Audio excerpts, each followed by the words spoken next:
Tiger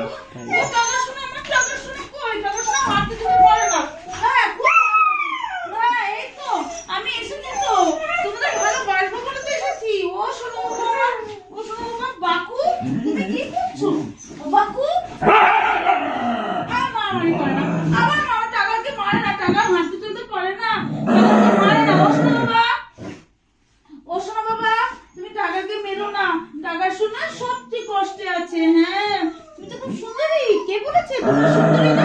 সবচেয়ে সুন্দরী আমার বাকু বাকু, আমার বাকু বাকু কই? ওরে বাবা মা, এই তো লক্ষ্মী বাবা, তোমরা কষ্টে নেই, দাদা ভাই খুব ভালোবাসে, একটু দুষ্টুমি করলে